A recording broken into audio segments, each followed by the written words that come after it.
여러분 안녕하십니까? 자고 일어나는 재앙 데일리 재앙 브리핑입니다. 여러분의 구독과 좋아요 그리고 공유가 여러분의 주변을 바꿀 수 있습니다. 꼭 부탁드립니다.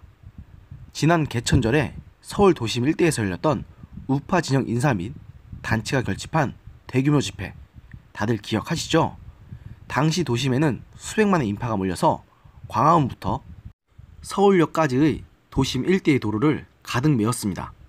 하지만 이에 대해서 청와대에서는 무대응으로 일관했고 여당에서는 한술 더 떠서 아예 이를 내란 선동으로 규정하며 경찰 및 검찰에 고발하기까지 했는데요. 이런 민주당과 청와대를 향해 보란듯이 한글날인 9일에 같은 장소에 조국 퇴진을 주장하는 분노한 국민들의 인파가 다시 운집했습니다. 오전부터 335에 모여든 이들은 해질녘까지 목소리를 높였는데요.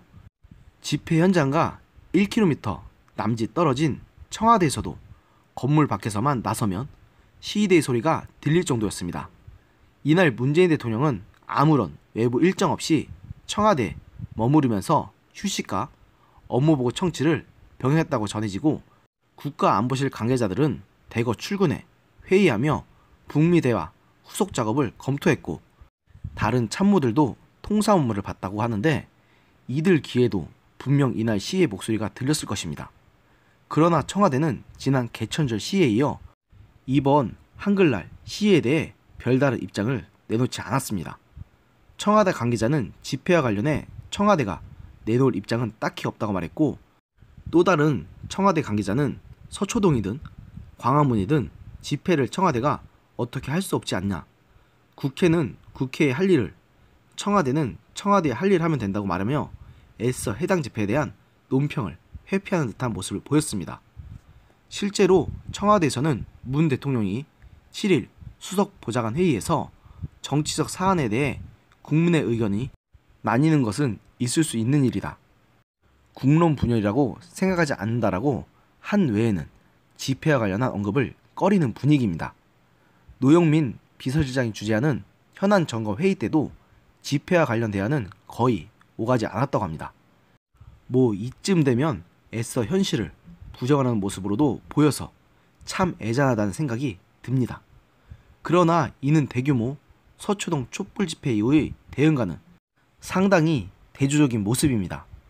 청와대는 지난달 28일 서초동 검찰개혁 조국 수호 집회 직후에 시민들의 자발적 움직임일 뿐 청와대가 더 덧붙일 말은 없다면서 말을 아끼는 듯한 모습을 보이긴 했지만 문 대통령이 집회 이틀 뒤인 30일 조국 법무부 장관으로부터 검찰개혁 관련 업무보고를 받은 이후엔 누구도 예상하지 못했던 숫자의 사람이 모였다, 수많은 사람이 촛불을 들고 한 목소리를 외쳤다는 것에 대해 당연히 무겁게 받아들여야 한다고 청와대 관계자를 통해서 밝힌 것과는 비교해보면 두 집회를 두고 청와대가 보이는 반응은 상당히 대조적으로 밖에는 볼 수가 없습니다. 청와대는 광장에 대해서는 언급을 자제한다는 방침 속에 당장은 경제 이슈에 집중한다는 계획입니다. 문 대통령이 4일 박용만 대한상공회의소 회장 등 경제 4단체장과 오찬을 함께한 데 이어 8일 국무회의 때 기업에 대한 전방위 지원을 강조한 것도 이런 맥락에서 나온 행동입니다. 일본이 수출 규제 조치를 취한 지 100일이 되는 11일에는 홍남기 경제부총리를 사령탑으로 하는 대통령 직속 소재, 부품, 장비, 경쟁력위원회를 발족한다고 합니다. 그렇지만 이런다고 해서 경제가 살아날지도 성남 민심이 가라앉을지도 의문이 드는군요. 지금 민주당과 청와대 행보는 내 편에 동조하는 시에서 나온 목소리만 국민의 목소리라고 애써 대내는 것 같은 모습입니다. 더구나 그 시에 나온 사람들의 규모를 그들이 애써 외면하는 광화문 일대에서의 시의 인파에 비하면 그야말로 한 줌 정도로밖에는 안 되는 수준인데도 말입니다.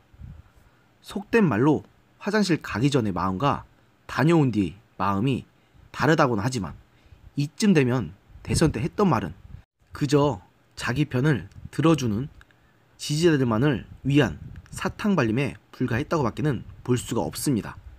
지금 민주당과 문재인 정부에게 국민이란, 아니 사람이란 그저 당신들을 지지하는 속칭 대깨문들 말고는 없는 건가요?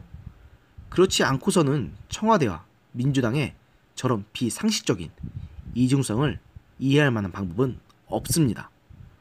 오늘의 영상은 여기까지였습니다. 들어주셔서 감사합니다.